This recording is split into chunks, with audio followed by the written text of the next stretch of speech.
Bismillahirrahmanirrahim. Assalamualaikum warahmatullahi wabarakatuh. Waalaikumsalam warahmatullahi wabarakatuh. Allahumma salli ala Muhammad. Allahumma salli ala Sayyidina Muhammad. Allahumma salli ala Sayyidina wa maulana Muhammad. Yang kita cintai bersama Pak Haji Agus, Ustadz Dr. Imam, Ustadz Emil, asatidz semuanya, Bapak Ibu, para hujat, apa kabar malam hari ini? Alhamdulillahirabbil alamin. Saya akan tanya sekali lagi, yang jawab alhamdulillah semoga panjang umurnya, sehat lahir batinnya, kantongnya nggak pernah habis. Kantongnya yang nggak habis, isinya. Apa kabar Bapak Ibu, adik-adik semua? Alhamdulillahirabbil alamin. Segala puji bagi Allah, Tuhan seru sekalian alam. Bapak Ibu, adik-adik yang dirahmati Allah, bulan Ramadan yang kita hadapi ini, di malam pertama ini adalah bulan yang dinantikan oleh kita semua orang Islam. Salah satunya adalah saudara-saudara kita yang telah mendahului kita. Allah jemput mereka. Mungkin ada orang tua kita, saudara kita, kerabat kita. Masya Allah, mereka menginginkan bahwa setiap tahun dipertemukan dengan Ramadan. Namun apalah daya, Allah berkehendak, ada waktu yang sudah ditakdirkan terbatas. Ada kondisi yang kita tidak tahu bahwa kondisi itu akan mengakhiri hayat. Dan ada cara-cara bagaimana kita berpulang yang dirahasiakan oleh Allah dan pasti akan kita rasakan masing-masing. Semoga kita husnul khatimah. Amin. Amin ya rabbal alamin. Bapak Ibu yang dirahmati Allah, bulan Ramadan ini jangan hanya menjadi rutinitas. Setuju? Setuju tidak? Setuju, harus setuju. Ya. Tapi juga menjadi momen, menjadi saat untuk meningkatkan kualitas. Ya. Bagaimana agar kualitas Ramadan kita menaiki level demi level, maka harus ada skala prioritas. Nah, ini cari referensi tas-tas semua nih. Terakhir semua insya Allah pantas untuk menjadi hamba-hamba Allah yang muttaqin. Amin ya rabbal alamin. Bapak Ibu, apa prioritas kita di bulan Ramadan, dari Ramadan ke Ramadan berikutnya? Maka prioritas kita hanya di dua hal. Yang pertama, peningkatan ibadah kita secara kuantitas. Yang kedua, peningkatan ibadah kita secara kualitas. Kenapa demikian?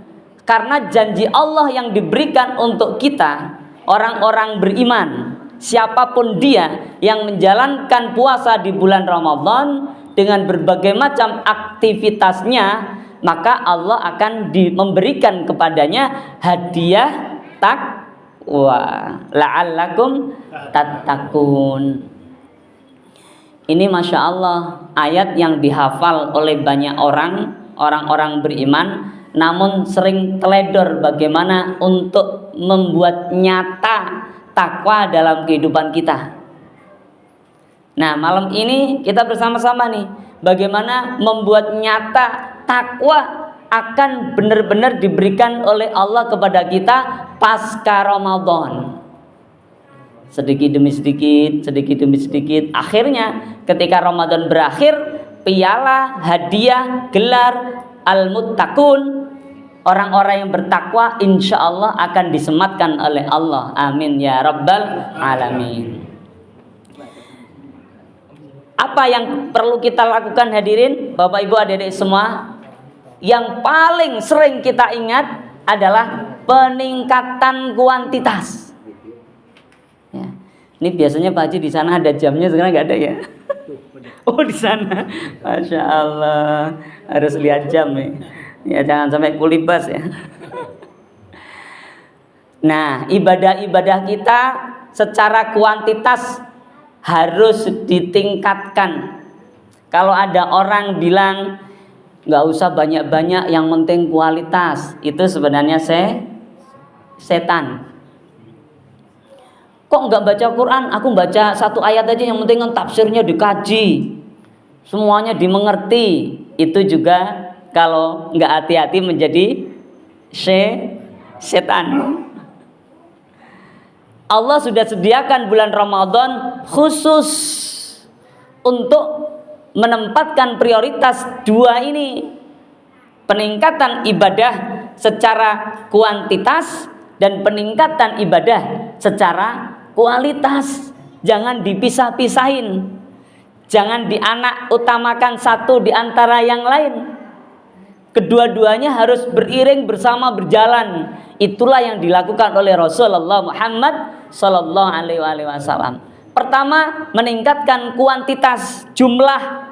Habis tarawih 8 rakaat plus witir 3 rakaat, pulang jangan langsung buru-buru melihat tayangan demi tayangan di medsos, di internet, di HP. Jaga, minimal dalam 1 bulan kita kurangi ketertarikan kesibukan kita dengan handphone. Tambah dengan sholat taubat 2 rakaat boleh. Tambah dengan sholat tasbih 4 rakaat, 2 rakaat salam, 2 rakaat salam kalau malam hari, kalau siang 4 rakaat 1 salam boleh. Tambah dengan hajat, minta hajat apa saja. Ada yang anak-anak kita masih bandel, sulit untuk bangun sholat subuh misal. Ada nggak di antara anak-anak kita yang bangun subuhnya harus diobrak-obrak? Diobrak-obrak berkali-kali, siang baru bangun sekalian sholat duha. Masya Allah, semoga diringankan oleh Allah. Nah, itu hajat-hajat kita. Ada mungkin anak cucu kita yang sudah berkeluarga, kita dengar informasinya banyak masalah. Doakan. Dalam sholat hajat kita 2 rakaat 1 salam. Di malam hari boleh, di siang hari boleh. Kita tidur, jangan lupa sebelum tidur berwudu. Wudu untuk tidur, bukan wudu untuk yang lain.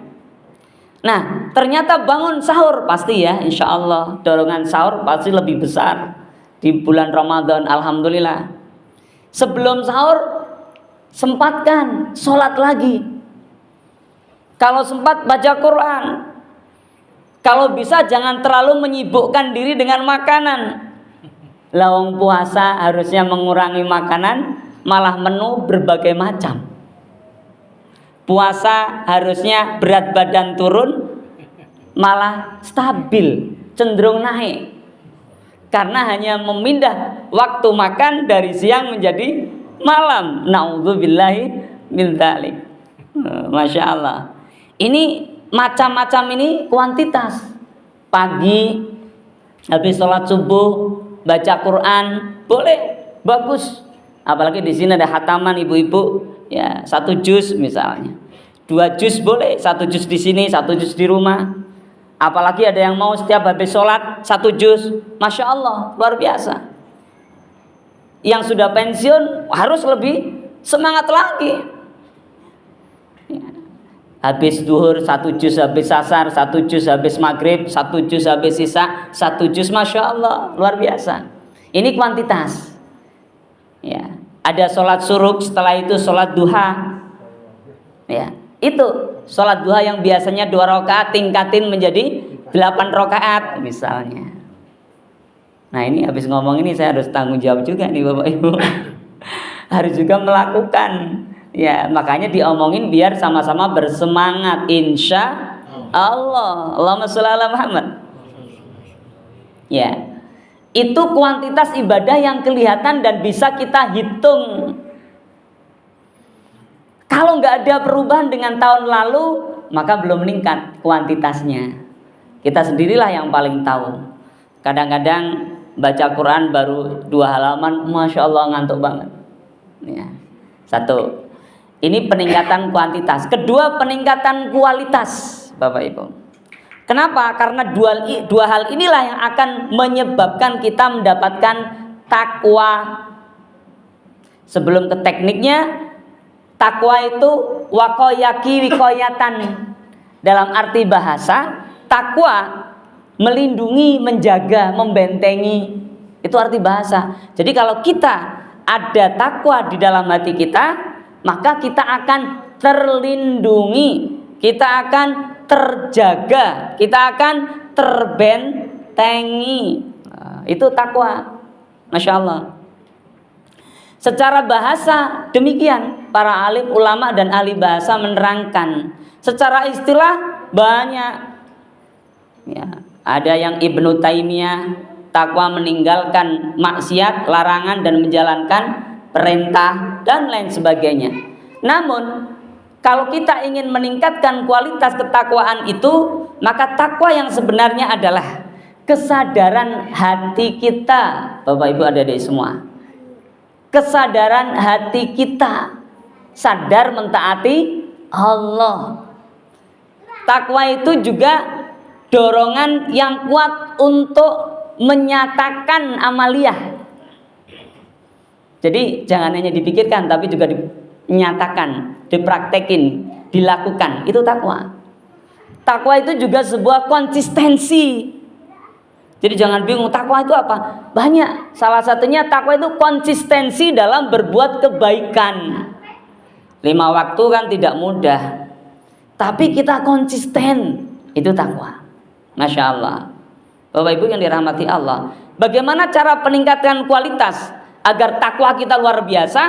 Maka kita pastikan, pertama, tempat takwa itu harus steril, tidak berubah-ubah, tidak bergoyang-goyang. Apa tempat takwa, Bapak Ibu? Di mana tempat takwa akan Allah titipkan? Ada yang bisa? Pasti bisa, malu aja menjawab. Di mana? Di hati kita. Itu tempatnya. Jadi tempatnya bukan di peci atau di atas kepala kita, di baju koko yang kita pakai ketika sholat. Tidak. Takwa itu tempatnya di hati. Ketika Rasul ditanya seorang sahabat di mana takwa itu berada, baginda Nabi menjawab, at-taqwa hahuna wa yushiru ila sadrihi 3 marrat. Takwa itu ada di sini. Beliau menunjuk ke arah dada beliau 3 kali. Berarti takwa itu adanya di dada. Dada ini isinya apa? Hati dalam hasanah Islam. Ya ada jantung, ya, ada macam-macam. Tapi yang dimaksud adalah hati kita. Hati bahasa Arabnya kolbun, ingkolaba yang kolibu. Sifat hati itu adalah bergoyang-goyang, tidak stabil. Ya, apa? Molak-malik, itu bahasa Jawa. Apa bahasa Indonesianya, Pak Haji? Berbolak-balik. Ya. Masya Allah, berbolak-balik. Bagaimana agar tidak berbolak-balik? Emang kenapa Ustadz kalau berbolak-balik? Takwanya sulit ditaruh. Mau ditaruh balik, mau ditaruh goyang, mau ditaruh melenceng. Aduh, nggak bisa. Harus dipastikan tempat takwa itu stabil, tenang, ayem. Ya, ibarat negara damai, stabilitas keamanannya terjaga. Masya Allah. Bagaimana caranya memposisikan hati kita biar siap? Maka baginda Nabi mengajarkan doa yang diajarkan ke Ummu Salamah. Allahumma, atau enggak pakai Allahumma ya, teks hadisnya, ya muqallibal qulub, tsabbit qalbi ala dinik. Nah, itu ya. Itu meningkatkan kualitas. Yang belum hafal dihafalin. Kalau lupa seceng di internet, doa penguat hati. Atau apalah namanya. Yang penting bunyinya ya muqallibal qulub, tsabbit qalbi ala dinik. Zaman sekarang Masya Allah, Bapak Ibu adik-adik semua, handphone kita itu bisa menjadi perpustakaan digital luar biasa. Kalau dulu kita kuliah Saya waktu S1 mencari referensi dari Jombang Tebu Ireng sampai Jogja. Saking sulitnya cari referensi.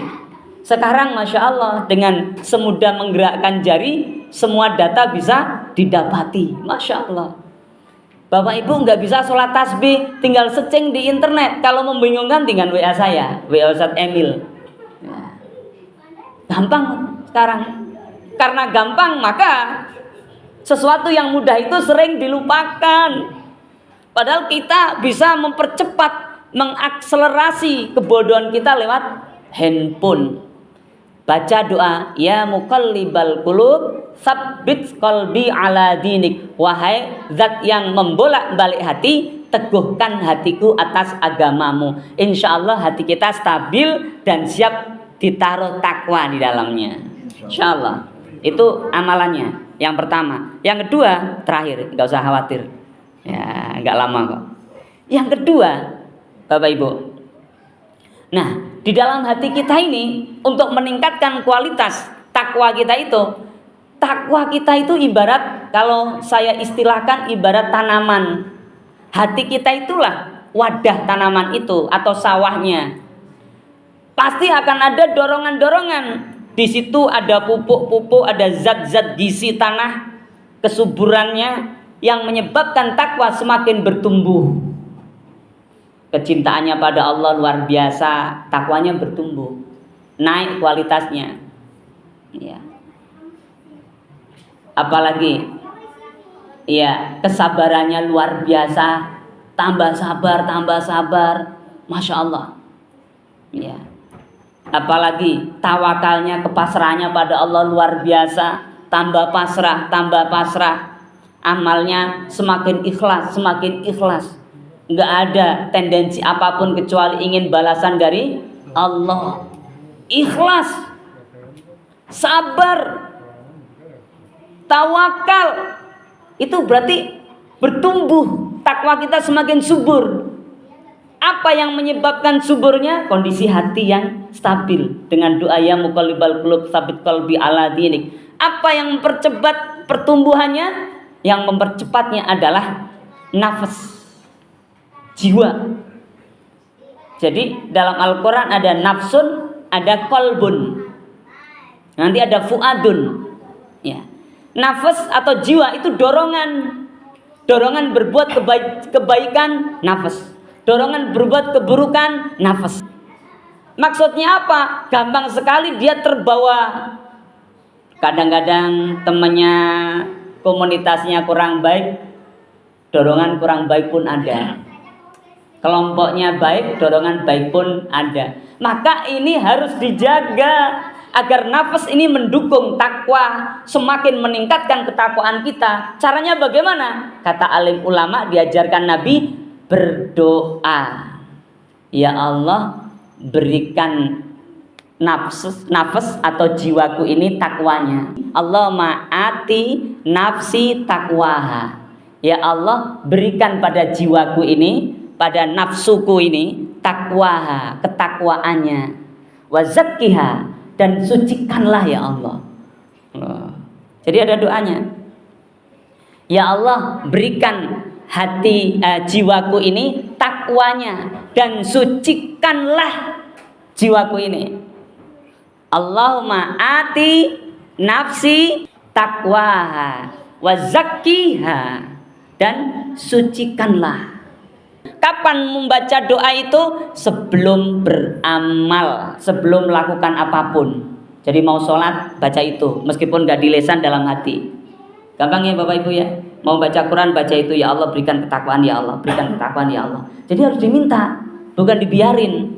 Ya Allah berikan ketakwaan ya Allah, berikan ketakwaan. Meskipun gak terucap di lisan, tapi terdetak di hati kita. Insya Allah. Dengan dua itu, ya muqallibal qulub tsabbit qalbi ala dinik. Kemudian satunya Allahumma ati nafsi taqwa wa zakkiha. Insya Allah kualitas ketakwaan kita akan semakin meningkat. Sehingga manakala malaikat maut mengetuk rumah kita, insya Allah kondisi kita husnul khatimah. Barakallahu fikum jami'an. Subhanakallahumma bihamdika asyhadu an la ilaha illa anta astaghfiruka wa atubu ilaik. Assalamualaikum warahmatullahi wabarakatuh.